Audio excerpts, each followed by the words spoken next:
Saya terlalu lama menyanyiakan umur saya gitu. Saya baru bisa ngaji umur 40 tahun. Tapi saya pikir ya udahlah, gak ada yang kata terlambat ya. Terus memang kalau saya lihat secara ada pendamping, memang ada sosok anak kecil saya lihat yang suka ikut. Habis itu ada kayak ibu-ibu juga termasuk sering mendampingi lah. Terima kasih sudah menghiasi wajah. Aku pernah ngerias ini loh, malah halus. Iya. Ngerias pengantin, atau ada perempuan dateng, mukanya mirip kayak si wajah pengantin perempuan. Terus? Aku udah, ku kembarannya. Kembarannya.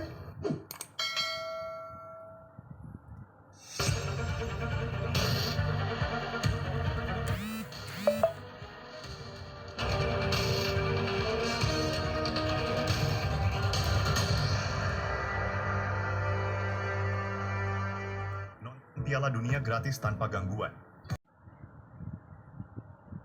Jumpa lagi dengan saya Ratna Listi Saya Panglima Langit. di channel kesayangan kita semua, Mata Langit. Semoga Sobat Mata Langit sehat walafiat dan selalu dalam lindungan Allah Subhanahu wa Ta'ala.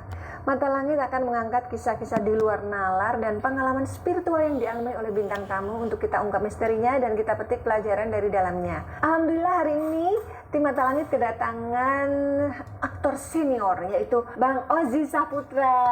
Assalamualaikum. Waalaikumsalam warahmatullahi. Terima kasih Panglima sudah diundang ke sini. Terima kasih sudah hadir di Mata Mata Langit.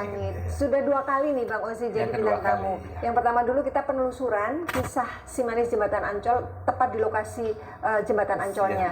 Dan hari ini kita akan mengungkap kisah pengalaman spiritual yang dialami oleh Bang Ozi. Kira-kira apa nih pengalaman spiritual yang mau di-share? Ya pastinya ya, karena kenapa saya begini sekarang. Jadi gini, awal mulanya itu ya ketika aku menjelang umur 40 tahun, ya kan. Jadi waktu sebelum 40 tahun itu kan dulu kita ada namanya ini ya, acara Mega Bintang waktu itu ya kan. Nah itu selalu kalau misalnya kita kemana kan itu ke 5 kota ya. Jadi setiap kota Roadshow ya? Roadshow ya. Udah gitu setiap di pesawat aku selalu bersebelahan sama Rano Karno. Bang Rano ya kan. Nah aku sama Bang Rano tuh kan cuma beda setahun 2 tahun gitu deh gitu ya. Kita kan kecil bareng dulu ya. Nah jadi dia selalu bilang itu, ini Ji, kata kok di waktu di pesawat ya dia ngobrol. Nih Ji, kita udah mau menjelang 40 tahun nih katanya. Kita kalau misalnya 40 tahun nggak berubah akan selamanya jadi gitu. Maaf, sekarang sudah berapa? Sekarang saya usianya menjalan 64 tahun. Nah, Ya Allah, muda banget Masya ya. Allah, Masya Allah. Nah, jadi waktu mungkin Bang Rano waktu itu dia ngomong asal ngejablak aja gitu ya, jadi nggak mikir ininya gitu ya. Tersinggung atau apa enggak? Bukan, maksudnya nggak mikir efeknya gitu ya kan. Dia nggak tahu omongan dia tuh berpengaruh buat saya gitu ya kan. Nah, jadi setelah menjelang 40 tahun aku inget, oh iya, aku inget ngomongan Bang Rano nih ya kan. Katanya kalau umur 40 tahun kita harus berubah karena akan selamanya jadi nggak benar gitu ya kan, karena umur 40 tahun itu penentuan kan, mau baik mau jahat kan gitu, kita jangan tanggung-tanggung kan gitu ya kan. Saya pikir wah ini apa dulu nih yang mesti aku ini ya aku perbaiki. Oh dimulai tidak merokok dulu deh gitu ya. Maaf sebelumnya, itu sebelum 40 tahun itu memangnya merasa sudah seperti apa kok tiba-tiba pengen berubah? Jujur aja aku tuh dulu terkena ini star syndrome. Lagi booming-boomingnya Iya, filmnya. terkena star syndrome, maklum ya Panglima ya kan, kita dari anak daerah gitu ke Sama-sama ibu Aceh kota. nih. Iya, kita sama satu kampung. Sabo Gampung. Nah jadi anak daerah ke ibu kota yang lihat gemerlapnya ibu kota tuh kan jadi norak gitu ya kan. Nah tiba-tiba jadi ertong pula ya kan, jadi norak gitu, jadi kehidupan malam apa segala macam gitu ya kan, jadi terlalu banyak hura-hura gitu. Maka menjelang 40 tahun tuh aku mikir apa dulu ya, oh dimulai dari tidak merokok. Dengan tidak merokok itu kan aku terus mau kelabing tuh jadi nggak enak kan bawa asap rokok. Nah berarti itu kata orang bilang kalau misalnya kita udah mulai tidak nyaman dengan orang ngerokok, berarti kita udah sehat namanya. Gitu ya. Ya kan. Dengan itu terus kala itu juga adik sepupuku Astri Ivo ya, itu kan dia lagi belajar agama tuh. Aku mulu jadi bahan prakteknya gitu ya kan. Jadi sebelum jadi ustazah itu Iya. prakteknya sama Bang Iya Ozi. pokoknya siapa aja gitu ya kan. Dia selalu di dalam tasnya tuh ada Quran gitu kan. Jadi semua kita saudara banyak banget gitu. Satu-satu dinasihatin gitu. Gitu ya. Terus diceramahin nih. Ini bukan gue ngomong loh, ini kata Allah nih, dikeluarin Quran gitu ya kan, gitu. Jadi lama-lama kan karena tiap hari diceramain dulu, kan malu ya kan, gitu. Akhirnya mulailah ikut pengajian gitu. Kok enak ya gitu, dengar apa di hati itu kok adem gitu ya kan. Terus udah gitu lagi, mulai tuh bayangin aku dalam umur 40 tahun tuh aku belum bisa ngaji. Serius? Memalukan kan Panglima. Maksudnya baca Al-Quran? Gak bisa. Nggak bisa. Ya, dulu waktu di Aceh tuh bisa ya, cuman karena di Aceh tuh kan SD ya, SD terus pindah ke Jakarta gitu. Nah jadi ya lupa lah gitu, nggak pernah ngaji sama sekali. Pokoknya aku dulu kan jahiliyah banget ya kan. Terus. Aduh malu kalau mikirin dulu ya. Nah jadi ya itu belajar ngaji, ya kan kok enak gitu ya, kok nyaman gitu. Nah kayaknya aku menemukan dunia baru gitu. Dan nah ini yang bikin aku kenapa juga salah satunya kenapa aku hijrah gitu ya, karena banyak teman-temanku gitu ya, ada beberapa teman-temanku gitu itu meninggalnya dalam keadaan tiba-tiba gitu loh. Itu bukan teman sekilas info ya, teman akrab banget gitu loh. Nah itu satu-satu meninggal dalam keadaan dalam keadaan tidak siap gitu. Berapa orang itu dalam Iya, peristiwa? lebih dari 7 ada kali gitu. Nah, jadi dia meninggal dalam keadaan lagi senang-senang, lagi ketawa-ketawa gitu. Wah, terus berapa titik sarafnya tuh putus. Astagfirullah. Nah, itu saking girangnya, gitu ya. Terus? Udah gitu lagi ada temen yang lagi ngerokok nih. Nah, dia kan punya salon, dia sambil ngaca gitu, dia ngerokok, meninggal. Nah, gitu-gitu. Jadi apa ya, meninggal itu semuanya dalam keadaan mudah gitu loh. Jadi kan terus ada beberapa teman yang dalam keadaan tidak siap gitu loh. Maksudnya belum hijrah, belum mempersiapkan diri gitu ya kan. Ada lagi temanku yang sehat walafiat, yang nggak ngerokok, yang pokoknya hidupnya sehat banget deh gitu. Nah tiba-tiba, rumah dia tuh kan masuk gang gitu ya, masuk gang. Waktu itu ada temennya datang, udah selesai diantar temennya ke depan rumahnya gitu kan, ke depan jalan raya gitu. Terus oke ya, ketemu lagi ya, udah.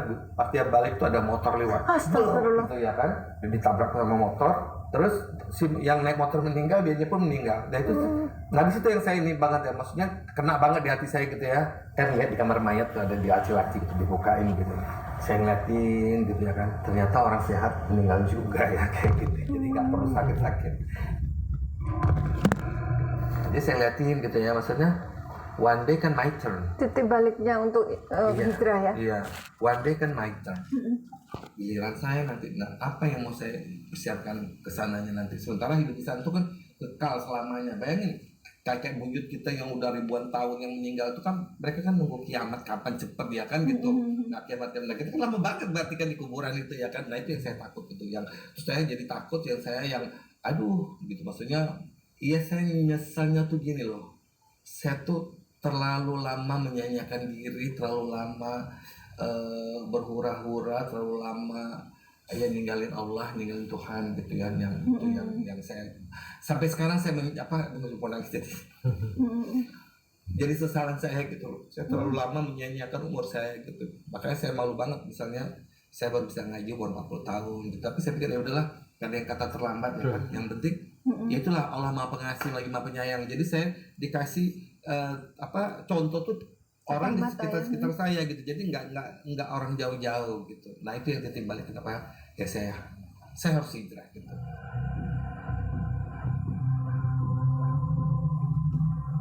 Karena hidup yang kekal nanti hidup yang selamanya di sana gitu. Yang saya selalu dari Bang Ozi, kan kita pernah barengan tuh yang 2013 di FFI di Semarang. Beliau itu nggak pernah, begitu dengar azan tuh nggak pernah lanjut kegiatan, stop dulu, aku mau salat dulu gitu. Jadi orang suka, apa iya, ini nggak salah nih gitu. Karena ngeliat beliau di TV karena itu kan saya setan yang rajin jadi hantu gitu. Tapi setiap salat tuh selalu berusaha untuk tepat waktu gitu. Udah nggak pernah. Saya aja tuh gini ya, maksudnya gini sama teman-teman saya. Sampai saya pernah diginiin. Ingat ya Ji, kita di sini mau seneng-seneng, kita mau ini nggak ada ayat-ayat ya. Karena kan zaman itu kan saya kan lagi getol-getolnya belajar agama. Jadi saya pun juga kayak asli kan suka ceramah teman-teman gitu ya kan gitu. Dan teman-teman tuh ya nggak suka gitu. Teman-teman yang dari dunia hitam nggak nyaman. Iya, jadi dia nggak nyaman. Jadi teman-teman saya tuh lama-lama kayak mengerucut gitu loh. Jadi ya lama-lama yang itu tersaring ya. Deket saya tuh nggak nyaman gitu. Sampai kayak gitu. Dianggap apa? Pernah nggak dianggap sok suci apa gitu? Iya iyalah pastilah. Kau ini dulu jadi dibalikin cerita yang dulu gitu ya kan. Padahal di sini udah pengen hijrah. Iya, maksudnya gini loh. Orang pasti kan ada jeleknya dulu menjadi ini kan. Iya. Namanya juga hijrah dari yang jelek jadi kayak gitu. Nggak tahu ya di hidup saya ini ya, maksudnya makanya kenapa saya selalu bersyukur gitu. Maksudnya saya pikir gini, hidup saya tuh terlalu mudah apa yang saya mau sebenarnya tercapai gitu loh. Karena saya satu anak yang pertama pemalas, yang malas mikir dan semuanya serba diurusin gitu. Jadi hidup saya tuh mudah banget gitu loh. Berapa bersaudara sih? Saya 7. Nomor? 7 bersaudara, saya kelima, anak kelima. Hmm. Jadi apa ya, karena memang juga hidup saya itu penuh limpahan kasih sayang. Jadi semua orang gitu, tante-tante saya, wak-wak saya, terus saudara-saudara saya, bahkan dulu saya masih bayi, masih kecil aja nih, suka dipinjem-pinjem gitu loh. Jadi kalau misalnya di kampung dulu kita, kalau misalnya hamil gitu, nanti kepengen anak kayak saya gitu, atau yang belum punya anak saya dipinjem gitu sampai punya anak gitu. Oh, Nah, lucunya kali. Jadi nggak tahu, keliling- kadang-kadang enggak juga, buat efeknya buat saya tuh nggak bagus. Oh gitu ya? Iya, nggak Loh, bagus gitu. gimana? Saya nggak tahu rindu sama siapa gitu loh. Oh. Karena selalu Sayangnya sama ya. nggak tahu, jadi saya nggak tahu mau sayang sama siapa gitu. Ya gitu, misalnya orang kan sampai kangen apa gitu.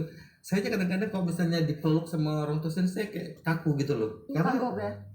Ya gitu, maksudnya karena udah terlalu lama berpisah, udah terlalu lama ini, jadi ya saya nggak Maksudnya ngerti gitu. Kan ada orang tua, terus dipinjam tetangga. Emangnya dipinjam sampai Dipinjam. hari-hari atau gimana? Sama ya tanteku juga gitu, Oh. sama kan tanteku juga kayak mamanya Asli itu kan nggak punya anak laki misalnya, kita berpinjam, nah gitu. Jadi punya anak tuh kalau bisa jangan Dirawat sendiri. pisah-pisahin gitu Oh ya. iya. Itu cerita yang hilang di kapal gimana sih? Nah itu tuh jadi waktu dari Aceh Rantau. kan ke Medan yang namanya juga pasti anak Biasa. kampung gimana sih ya, tamat SD, Oh masih tamat biasa. SD ya. Jadi ini waktu perjalanan ke Jakarta ya, kita ke Belawan itu. Pelabuhan. Ya aku kan seneng lihat kapal Tampomas zaman itu, ya kan, lihat Tampomas gitu. Selain senengnya tuh aku masuk ke dalam. Tuh ya penjagaan kurang ketat kali ya gimana ya. Jadi aku masuk ke dalam, aku naik ke kapal. Jadi lihat sana, lihat ke sini, lihat ke atas, ke bawah, tiba-tiba ke bawah sama kapal. Ceritanya tuh gini, aku kan diajak sama temennya kakakku, gitu. Mau ke Belawan enggak gitu, mau lah gitu ya, seneng ya kan gitu. Nah waktu itu kan lagi di Medan, kita kan kalau setiap liburan ke Medan, Iya. ya kan. Ke bawah. 3 hari itu bayangin aku nggak mandi, nggak ini, nggak itu. Oke, dapat makan nggak? Nah waktu hari pertama seneng gitu, kok nggak ditanya, nggak ada pemeriksaan tiket gitu. Hari keduanya para penumpang harap di tempat masing-masing, karena sebenarnya pemeriksaan tiket, mati ya, gue nggak punya tiket gimana nih ya kan? Dokter kapten kapalnya, mana tiketmu? Aku dalam hitungan detik loh bisa ngarang cerita yang pasang muka sedih, yang pasang muka culun bloon gitu kan. Gini Pak, jadi teman kakak saya tuh utang sama kakak saya uang, terus dia janjinya mau ngasih tiket. Terus saya pikir karena saya udah diantarnya ke atas, saya pikir udah beres. Kan make sense kan sama kapten kapal ini kan. Makanya kamu ya masih kecil, hati-hati di sini. Kamu jangan apa, hati-hati sih banyak penipu katanya. Dapat gue, lu yang gue tipu. Itulah. Terus hari kedua. Hari udah akhirnya saya ditempatin di kamar itu loh, ruang klinik. Udah kamu tidur di situ. Malah enak dong. Iya, Ya Allah. coba. Itu makanya hal-hal kayak gitu tuh maksudnya alhamdulillah, maksudnya gini ya, aku dari mulai perjalananku hidupku gitu ya, Banyak diberi kemudahan Allah. Ya. gitu. Jadi nggak pernah sehingga gini Panglima. Dulu kan saya tinggal tempatnya Astri Ivo ya. Tempat Mami Ivo tuh sayang banget sama aku, nggak dibeda-bedain gitu ya kan. Karena di situ aku sendirian laki-laki. Ada sih satu masih kecil gitu. Jadi ya gitu, namanya anak sendirian laki-laki itu kan yang tiap bulan tinggal begini aja nih. Tinggal minta aja. Semuanya pada ngasih. Kakak-kakak perempuan banyak. Ada Nada, Nova ya kan, mana Astri lagi tenar-tenarnya. Nah tiap bulan tinggal begini, duitku banyak gitu loh. Cuman ada satu yang maksud tuh aku tuh kayak gini ya, kayak kosong gitu maksudnya. Kok temen-temenku nggak ada yang mau kesini ya, nggak ada yang mau ke rumah. Mereka tuh minder, nggak ada yang mau ke rumahku gitu, nggak pernah mau datang gitu ya kan. Sehingga makanya aku suka kelayapan gitu bawaannya kan. Sehingga jadi aku mikir gini, hidup susah tuh kayak apa ya gitu. Kan hidup susah tuh kayak apa, karena kan pengen hidup senang nih, aku pengen tahu hidup susah tuh kayak apa gitu. Sehingga aku kabur dari rumah. Satu karena gini, pertama aku pengen tahu hidup susah tuh kayak apa. Kedua aku disuruh kuliah lagi, aku nggak mau. Disuruh apa? Suruh kuliah. Oh. Nah, aku tuh otakku udah cepet kan, udah nggak mau, udah pengen Nggak mau main mikir. aja. Bayangin nih SMA aja lulus dengan kayak pas-pasan. Iya kan. Nah itu udah saking udah itu pun guru udah yang untung aja ya wajahmu tuh cakep katanya. Apa hubungannya sama wajah? Wajahmu Nilai apa? kan. Untung aja wajahmu cakep katanya kayak gitu. Kalau cakep dulu lulusin. Nah ya kan itu lulusnya nggak pas-pasan gitu.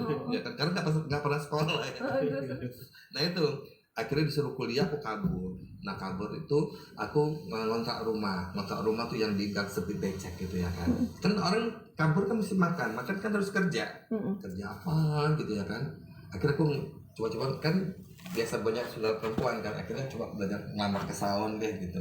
Nah ngelamar ke salon, ditanya sama yang punya salon tuh kan, kamu bisa nyapa? Nggak bisa apa-apa gitu kan. Itu masih di Aceh. Enggak, waktu di di Jakarta, Jakarta. di Jakarta, di Terus, Jakarta. Ya, nah gitu. Nggak bisa apa-apa terus gimana? Ya udah kamu cuci rambut aja dulu deh katanya.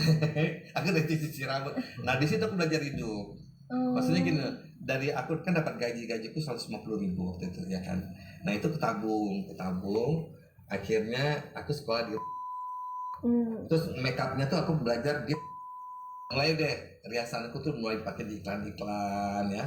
Terus jadi muah ya. Terus salonku juga rame gitu ya. Nah, salonnya Alhamdulillah. di daerah mana? Di Cikini. Oh. Itu kan kayak dulu tuh dari mulai kayak Ruth Sanaya, terus Elva Singer tuh semua butiran rambut sama aku tuh, Edi Yunus segala macam ya kan.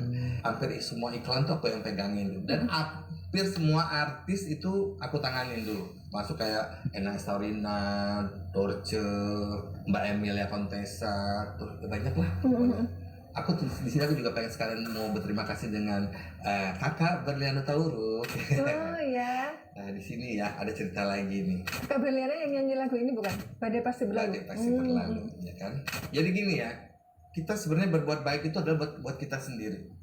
Gitu loh Panglima. Ini juga punya pengalaman juga sama Panglima. Iya, entar ceritain ya. Nah, jadi kebaikanmu itu. Jadi gini ya, jangan sekali-sekali merasa rugi untuk berbuat baik. Ya. Karena kebaikanmu itu adalah untukmu. Pasti ada buahnya gitu loh. Nah, jadi waktu itu aku ngelihat Kak Berlian itu kan waktu itu kan syuting di RCTI. Aku waktu itu lagi ngerias anak-anak Elva Singers ya kan. Aku ngeliat Kak Berlian ada yang megangin gitu loh. Aku biasa kan, kan gak ada yang make up ya, aku make upin mau nggak gitu ya kan? Mau lah gitu ya kan?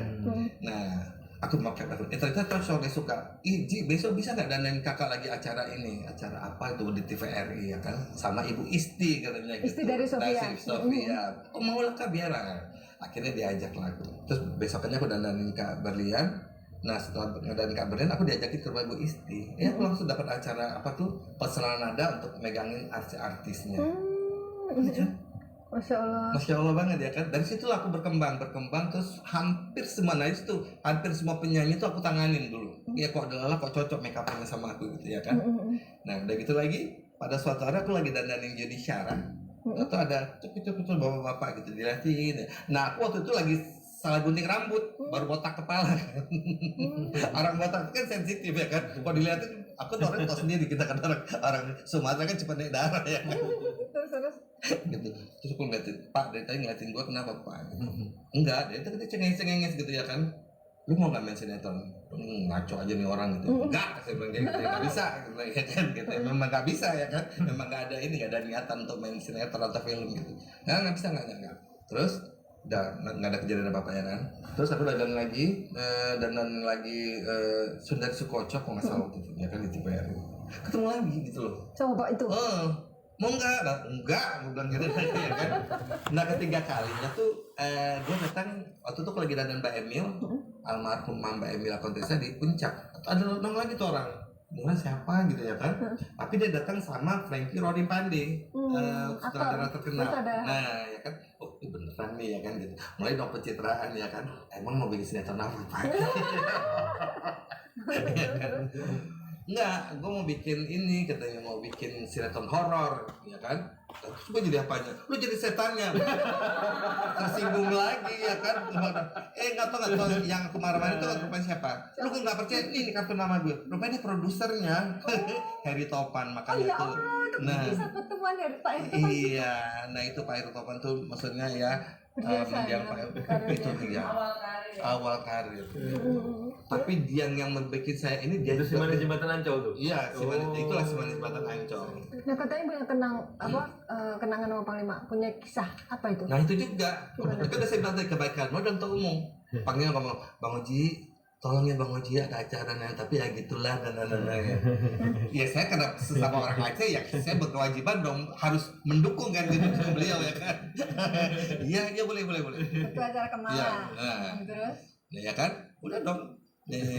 Oh kok adalah kok Bang Oji bisa nggak ngisi acara 4 hari? Wow. 4 hari, nggak salah. Langsung aja gas. Tuh. Masya Allah, berawal Yang dari acara kuliner ya? Iya. hari. Saya adil itu. Harusnya 5 hari lagi karena 1 hari itu ada keributan waktu itu ya kan. Nah, dapatnya 4 hari. Alhamdulillah ya kan. Alhamdulillah ya. Kan yang saya bilang sekali lagi ini buat pemirsa semuanya, pemirsa Mata Langit dimanapun kalian berada, jangan merasa rugi. Jangan sekali-sekali suka bilang kayak gini, ih lu ya udah gue tolongin, itu jangan. Hilang langsung reward kita, jadi nol kembali, ya kan? Itu jangan. Karena gini memang ya, godaan kita itu, cobaan kita itu adalah orang yang kita tolong. Saya selalu nemuin kayak gitu, Bang. Udah kita tolong, dia yang bikin kita kesel. Tapi karena saya udah tahu quotes-nya, udah tahu ininya, kata kuncinya, orang yang kita tolong itu lah cobaan kita. Jadi kan gini, ya kita kan udah nolong, setan tuh kan kalah, ya kan? Benar ya? Dia godain lagi sama yang kita tolong. Oh, iya benar-benar. Nah, supaya apa? Pahala kita jadi hilang kan gitu. Hapus. Udah nggak tahu diuntung lu, udah gue tolongin lu kan Tahu gitu. gitu, gue Ya, betul. Jadi orang yang kita tolong itu adalah godaan kita. Gitu. Jadi saya udah tahu quotes-nya gitu, saya nggak pernah merasa rugi kalau misalnya saya buat baik gitu. Dan kita kalau jalan berbuat baik udah nggak usah diingat-ingat gitu loh. Karena berbuat itu karena Allah aja gitu. Iya kan? Niatkan Benar, ibadah betul. ya betul-betul. Ya, gitu. Nah ini perjalanan Jangan berharap balasan manusia. Nah, gitu, betul. Berharap hanya pada Allah. dan di antara perjalanan spiritual ini ada nggak yang masih menjadi teka-teki yang menjadi misteri gitu? Aku pengen mendapat jawaban gitu. Ada nggak? Ada. Apa tuh? Tapi saya nggak bisa ngomong di sini karena ini berat banget gitu. Oh gitu ya? Iya. Dan ini saya nggak. Jadi akhirnya endingnya gini. Udah gue berbuat baik aja. Gue tetap aja di on the roll aja udah gitu. Jadi nggak usah aneh-aneh. Masa gini, kita kan 10 nih. Kita kan lumayan lah gitu. Ya. Berharap ini aja dari Allah ya. Iya gitu. Ampunan dan pahala. Iya gitu. Jadi ya on the roll aja hidup ini. Jadi karena gini, saya ini kan hidup miskin banget pernah, hidup kaya banget pernah, terkenal banget udah, apalagi gitu loh. Mau apa lagi ya kan? Semua udah dirasakan. Udah. Jadi saya cuma gitu. Semua Oh gini aja kok ya terkenal udah gitu aja. Nggak ada yang opo gitu, nggak ada gitu. Jadi kadang-kadang jadi mau apa lagi hidup ini gitu loh. Ya udah sekarang tinggal minta ampun aja gitu loh. Karena dosa aku tuh banyak banget ya kan. Itu tau nggak? Itu Allah udah kasih peringatan ya, maksudnya saya waktu itu pertama ya itulah percintaan gagal gitu ya kan, terus mobil hilang lagi, mobil hilang tuh di kota tuh, mobil baru, mobil dari film di hadiah dari Pak Heri Topan ya kan, hilang di mobil itu lagi yang wah tuh berudak ya kan, udah kayak gitu pas lagi itu bukannya kan si manajer tuh ngomong, Jiji mobil hilang. Oh ya udah nanti aja diurusin gitu.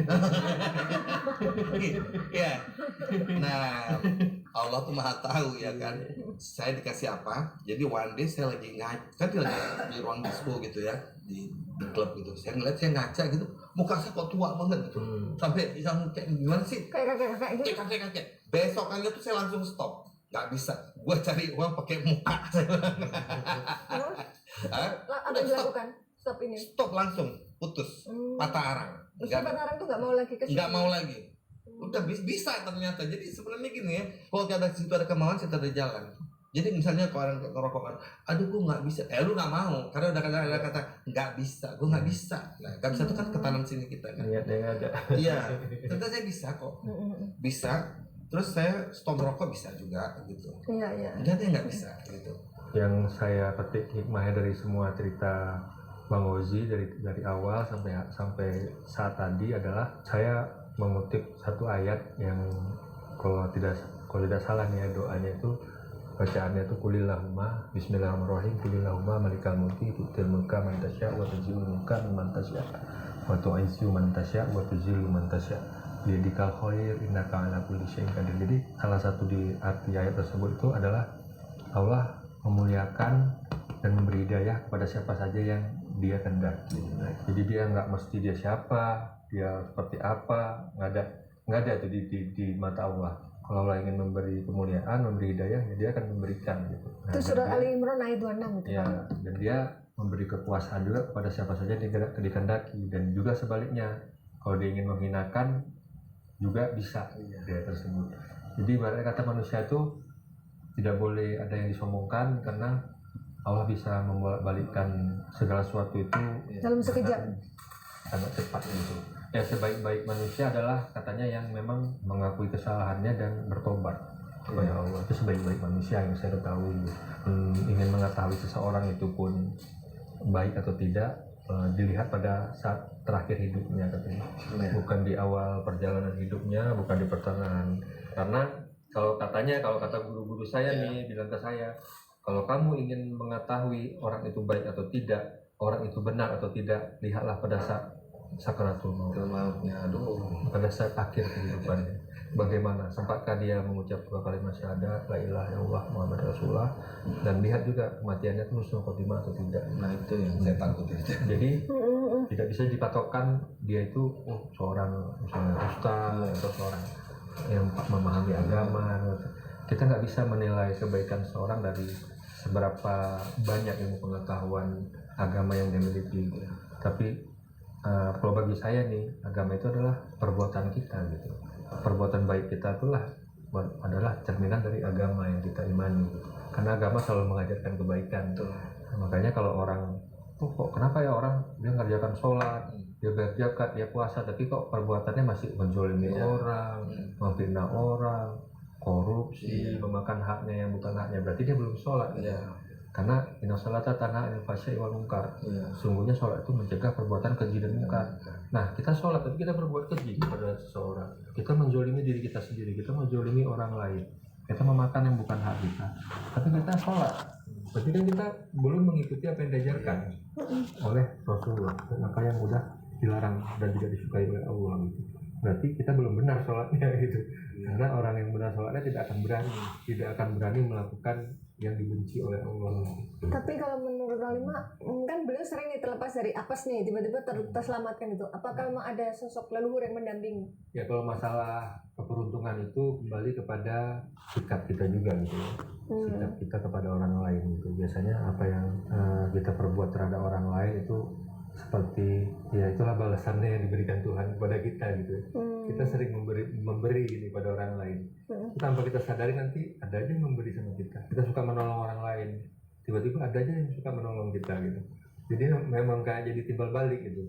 Kayak kalau istilah bahasanya apa dibilangnya, kayak apa yang kau tanam Itu yang kau tuai. Oke. Berarti memang dari kebaikannya beliau ya, sebenarnya hatinya baik ya. Tapi waktu star syndrome itu memang karena mungkin pengaruh situasi. Karena kan iya bagaimana lagi terkenalnya, terus kan kita dipuja-puja, disanjung-sanjung, nah itu. Harus hati-hati. Iya, jadi ya, itu juga maksudnya buat saya itu adalah pengalaman sangat berharga buat saya gitu. Karena kalau nggak begitu saya nggak ngerti juga kan. Mungkin kalau nggak gitu nggak hijrah. Iya. Oh iya. Yang penonton pasti sangat ingat tuh yaitu Hantu Jembatan Ancol, Hantu Simanis. Tapi ketika beliau nyanyi dan suaranya bagus, orang pada kagum. Wah, suaranya ternyata bagus ya, kok nggak bikin album lah? Padahal udah punya album. Udah banyak album. Jadi saya gini, kalau misalnya nyanyi itu saya bermula dari, kan saya pernah tinggal di Medan. Waktu itu kan di Jakarta, saya tuh waktu SMA. Jadi nggak pernah sekolah, begitu ditanyain Mami Ivo, almarhumah Mami. Berarti SMA-nya di Jakarta? Iya, SMP. Oh, SMP sampai Jakarta sama kelas 1 SMA di Jakarta. Nah, waktu bagi rapot tuh, mana rapot kau gitu ya sih. Mami Ivo itu? Iya. Nah, jadi akhirnya aku kabur ke Medan karena nggak dapat rapot itu ya kan, nggak pernah sekolah. Aku balik ke Medan. Ke Medan nenek di Medan. Kan kalau udah tinggal nenek siapa yang berani marahin ya kan? Nah, tinggal di Medan. Nah, aku mulai karirnya tuh di Medan. Ikut dulu bintang radio dan televisi. Oh, sama dong kita lulusan bintang radio. Aku tuh angkatan Sandro Tobing. Zaman iya. itu. Jadi pertama aku juara 3. Bayangin aku nyanyi dengan, tahu sendiri kan Medan tuh budak penyanyi. Suara apalagi orang Batak tuh suara bagus-bagus semua. Satu di kucing kayak gini kan, nyanyi ya kan, tapi saya tuh nyanyi nggak ada beban karena saya pikir suara gue jelek ini ya kan gitu ya kan, biasa aja lah gitu. Jadi nggak ada beban, jadi nyanyi aja. Udah gitu salah lagi waktu pas lagu keroncongnya, Dewi Murni berkembangkan sutra ungu kan di baliknya kan, lupa dia punya lirik dung aku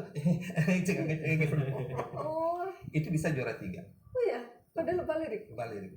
Nah, tahun depannya saya ikut lagi tingkat dewasa, sama juga. Di matamu masih tersimpan bahumu yang dulu kekar legam terbakar matahari kan, kini dulu dan lupa lirik. bisa saya juara 2. Oh ya, tuh kan. Sehingga ngamuk. Faktor keberuntungannya Semua banyak. ngamuk ini apa namanya? Penonton, peserta. Peserta yang itu yang kalah tuh pada ngamuk. Oh. Demikian saya juga saya sekolah. Saya lulus itu habis semua kaca sekolah tuh dia. Kadang-kadang. Gara-gara aku naik kelas.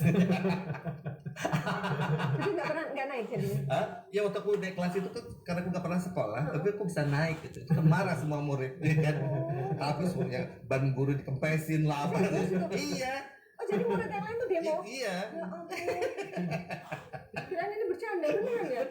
Nah jadi bagi hidupku tuh kok mulus-mulus aja gitu loh. Aku mau apa aja Allah mah baik banget gitu. Semua dikasih gitu. Jadi karyanya itu banyak sebenarnya, bukan hanya film, Iya. bukan hanya sinetron, Iya. tapi album juga. Iya. Dan aku waktu di Medan tuh cari uang jajan tuh ngapain? Aku ngajarin nari anak-anak gitu SMA Bukan? dari modern Multi dance. talenta dona. Bisa nyanyi, bisa Iya. acting, bisa. Iya. MC. MC yang nggak bisa. Bisa. Nggak Itu bisa. kan pernah MC sama aku. Iya bener. Tapi sekarang karena pengaruh dunia malam itu aku jadi gagap. Lah ini nggak gampang dari tadi aku lihat. Nggak tahu kan ngomongnya nyangkut gitu loh. Kan kok MC nggak boleh ngangkut. Oh. Nah gitu. Itu karena itu tadi ya. Jadi itu bikin aku gagap. Beda waktu zaman aku awal-awal si manis itu kan ini kan nggak lancar gitu ya kan. Nyangkut-nyangkut. Waktu acara kemarin juga MC sama Mas Ferry Iya. ya. Maka aku bilang sama Ferry, aku tolong di ini karena nyangkut gitu loh, nggak yang di sini udah mau ngomong, di sini udah ini, di sini lama keluar gitu. Betul ya. Beliau merasa otaknya nggak seberapa, tapi Iya. kenapa banyak keberuntungan itu loh. Iya. Gitu. Berarti Allah maha baik. Jadi jadi mau ngundang Mas Haji lagi nih acara ke Malang. Siap. Ya udah kalau kita break dulu ya. Oke. Udah dekat maghrib. Alhamdulillah sudah maghrib, sudah buka puasa. Kita lanjut lagi ya. Ini buat mengingatkan lagi lagu yang hits banget. Itu lagunya Sungguh. Sungguh ku tak percaya, aku tahu Siapa dirimu gitu ya. kala itu. Viral pada zamannya ya. Itu alhamdulillah aku masuk nominasi BSF Award waktu itu. Terus sebagai pendatang baru terbaik. Terus video klipnya juga dapat penghargaan juga. Tuh, Ya, alhamdulillah lah. Sebagai penyanyi Ya, alhamdulillah. prestasi, sebagai aktor berprestasi, MC muah, apalagi. MC yang aku belum. Tapi sering Maksudnya tampil. iya dulu sih aku nge-MC tuh kalau udah ini banget gitu, maksudnya udah pentok banget akhirnya diterima lah. Udah kalau misalnya lagi BU banget. Jadi Nah, karena aku Palu sebenarnya- gada ya? Palu gada. Apa lu mampu ada? Iya, apalagi sekarang itu karena aku tuh kalau ngomong agak gagap kan gitu akibat ya efek-efek zaman dulu itulah dosa-dosa masa lalu itu nyesel. Makanya buat kalian ya, ini apalagi para remaja ya, jangan sekali-sekali mencoba narkoba, no drugs ya. Karena kalau kalian sampai masuk terlanjur kecebur susah bangkitnya gitu. Itu buat anak muda. Walaupun nyoba sedikit tapi berefek ternyata ya. Saya awalnya dari sedikit. Oh, Awalnya dari nggak sengaja, kok enak ya, jadi keterusan. Gitu. Itu yang bahaya. bikin- Jangan Saya- pernah sekali-sekali. Iya, dan itu saya udah diwanti-wantiin ya. Begitu kamu kenal itu, begitu kehancuran karirmu. Betul. Begitu saya kenal itu, karir saya mulai sederhana. Tapi alhamdulillah pelan-pelan saya naikin lagi. Bangkit lagi. Bangkit lagi pelan-pelan. Ya seenggaknya merata lah, nggak usah yang terlalu up banget. Gitu. Dan itu terbukti sampai sekarang boleh tetap eksis di usianya yang seperti alhamdulillah, ini. ya, se- Sementara yang seangkatan sudah entah kemana ya. Katakan. Sudah manula. Biasanya kalau di atas 60 udah malas sih, tapi beliau masih semangat loh untuk naik umum. Habis gimana dong? Saya harus berdampingan seperti Listi ya kan. Yang muda, apalagi lebih muda lagi sekarang. Kita kan ya mesti bisa menyimbangi lah sebenarnya. Inspirasi banget ini. Kenapa saya selalu gini, Panglima selalu update diri, belajar sama yang muda-muda. Jadi kita nggak perlu malu belajar sama anak yang muda-muda Jangan karena gengsi. supaya kita nggak terlalit gitu ya kan, gitu istilah-istilah anak sekarang kan gitu. Benar. Jadi kalau misalkan waktu sekolah tidak berprestasi, jangan kecil hati. Karena teman-teman yang juara dulu juga sekarang entah kemana. Nah, jangan beliau yang katanya nggak pernah juara, selalu Aduh, lulus dengan angka yang lulus juga pas-pasan. sudah alhamdulillah, tapi sampai sekarang pun masih tetap eksis ya. Alhamdulillah. Berarti skill harus Ya, sama asah ini. skill. Sama ini kemampuan untuk berkomunikasi. Sebenarnya Ya, beliau itu. ini bisa masuk ke berbagai kalangan ya gitu. Aku rasa itu Betul. sih. Karena gini ya, saya setiap ketemu orang baru, berarti itu aset buat saya gitu. Karena kan semakin banyak kawan, semakin banyak kenalan, semakin banyak kemudahan. I'm right? Betul. Betul. Setuju. Perbanyak teman ya. Gitu. Oke Bang Lima, ini sudah saatnya mungkin kita akan menelisik nih apa yang bisa kita petik pelajaran dari perjalanan spiritualnya beliau ini. Ya, memang kalau saya lihat secara apa ya, kalau dibilang ada pendamping, memang ada sosok anak kecil saya lihat yang suka ikut Bang Oji. Oh, Jadi yang sosok yang tak terlihat yang tak kasat matanya ya.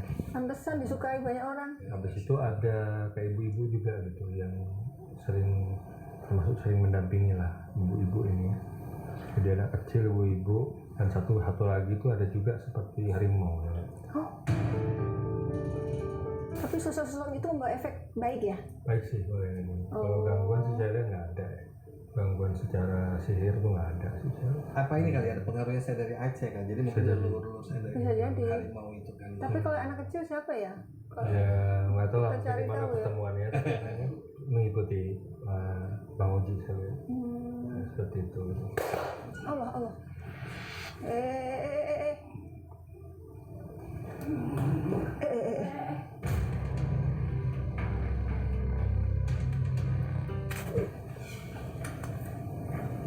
Kenapa lehernya? Astagfirullah. Berarti tadi melet itu Gantung diri. ada yang gantung diri.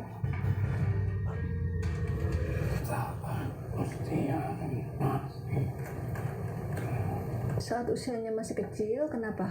Banyak yang menggantungkan diri. Ada yang menggantungkan diri. Di Maksudnya? mana? Kejadiannya di mana? Di Aceh. Masa kecil saya di Banda Aceh. Oke. Oh, di mana aja ya? Iya. Pernah ada kejadian apa waktu kecil? Ada yang kandung? Aku nggak pernah ada kejadian ya waktu kecil, cuman pernah ada kejadian dulu. Makanya aku kira itu istilah kayak kawin lari gitu ya. Karena aku ada pengantin gitu. Terus pengantin perempuannya tuh yang kayak menjerit-jerit terus dia itu jalan di tembok. Iya. Berarti kesurupan itu ya? kesurupan Itu gitu. Bang Ozi lagi make upin? Bukan, aku masih kecil. Oh, masih kecil. Maka aku pikir apa ini kawin lari nah gitu. Jadi tahu istilah kawin lari itu karena dia muter-muter di apa tuh di pelamинannya tuh dia kamu disandingin gitu. Nggak mau disandingin sama Iya. suaminya? Iya. Jadi lari-lari dalam keadaan pakai baju pengantin? Enggak, dia pakai baju. Aku ingat tuh dia masih pakai baju kain batik tuh segini gitu loh. Kemben. Kayak kemenang gitu loh, lari-lari gitu. Ini apa ada kaitannya dengan peristiwa itu? Kok suruh diam? Beda kan? Diam. Oh iya. Astagfirullah, kaget aku. Pembantuku bunuh diri, benar namanya. Iya benar.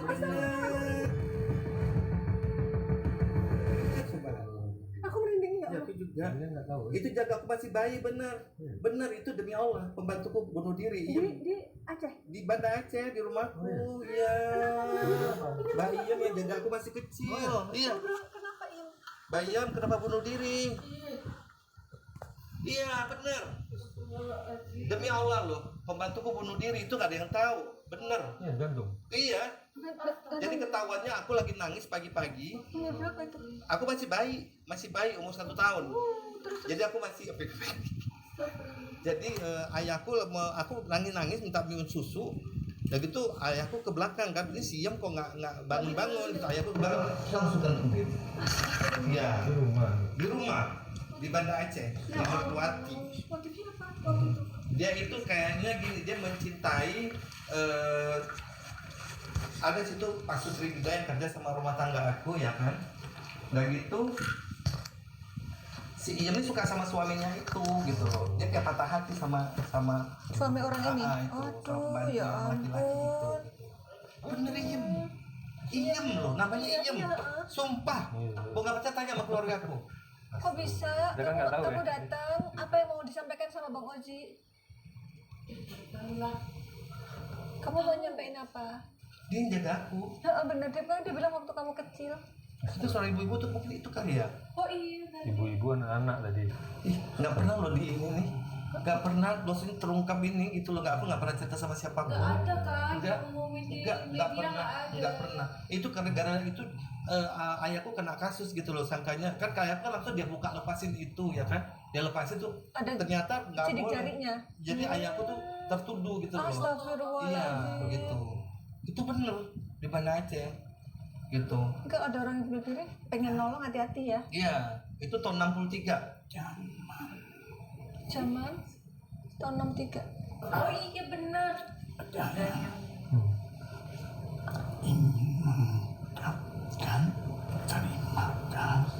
Terima kasih. Ada yang ingin mengucapkan terima kasih kepada Bang Ozi. Oh, ya udah coba sampaikan. Bukan tanahnya. Oh bukan salah ayah. Nah, Karena ayah difitnah juga iya, ya. Kena nipu iya, ya. iya. Tapi selesai sih masalahnya. Iya, karena jari-jari itu katanya. Iya. Ayahnya nggak bersalah, tapi sidik jarinya ada. Iya, kan dia buka lepasin gitu. Oke, oke. Tapi untung waktu ayah saya lepasin tuh semuanya lihat gitu. Ada saksi Ya, banyak. polisi belum datang. Gantungnya di apa? Di tiang, di pohon. Di kayak gini pokoknya Di gitu. para-para. Iya. Tuh, sama Oke. kain ininya, sama kain gendong. Kan dulu kan pakai staken kan orang. Oke. Kenapa Mbak Ian? Nggak tahu ya.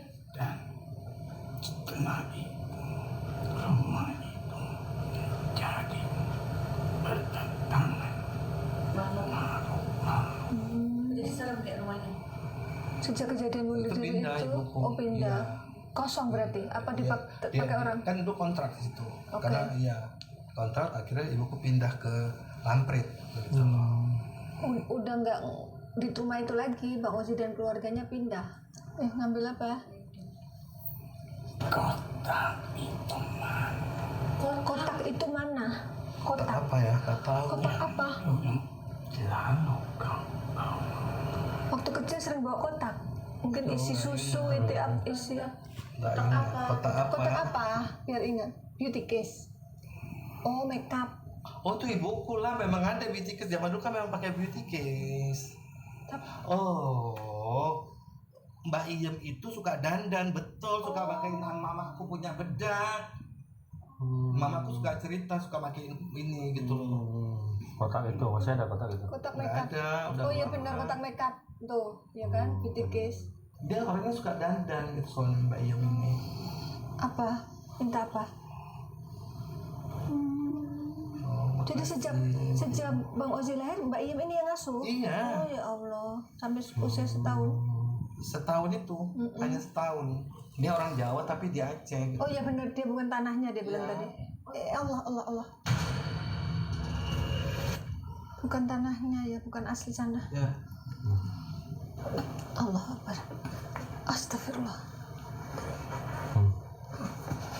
Kalau tahu. Kayak sedang penyesuaian dengan makhluk baru. Tubuh ini berbeda. Maksudnya ini laki-laki. Kok dia meraba dadanya? Ini Agil. sudah menghiasi wajah Terima kasih sudah menghiasi wajahku. Mungkin mamahnya kali ya. Ini siapa? Ini siapa ini? Yang baru lagi kan. Beda. Kamu pernah di make upin sama Bang Oji? Horor ya? Oh iya orang-orang sih. Horor Siapa? ini. Bukan, aku pernah ngerias ini loh, makhluk halus. Iya. Kenapa ngeliat jerasa? Ih, bukan. Jadi gini. Jadi kan iya, jadi nggak benar. Aku ngeres pengantin. Setelah ngeres Kesurupan dia gitu. enggak, setelah ngeres pengantin, waktu ada perempuan datang. Mukanya mirip kayak si wajah pengantin perempuan. Terus? Aku dia minta dia dandan kan. Cuman anehnya dia nggak mau lihat kaca gitu loh. Itu aku gini lagi, aku dandanin lagi. Setelah selesai, ya kan. Udah kita kan masa bodoh, yang penting udah selesai kerja ya kan. Nah pas dipajangin gitu, dianya nggak ada, tapi kita nggak peduli ya kan. Yang penting kerjaan kita selesai ya kan. Nah besokannya tuh si keluarganya datang ke rumah, mulangin aksesoris segala macem. Ku kembaranya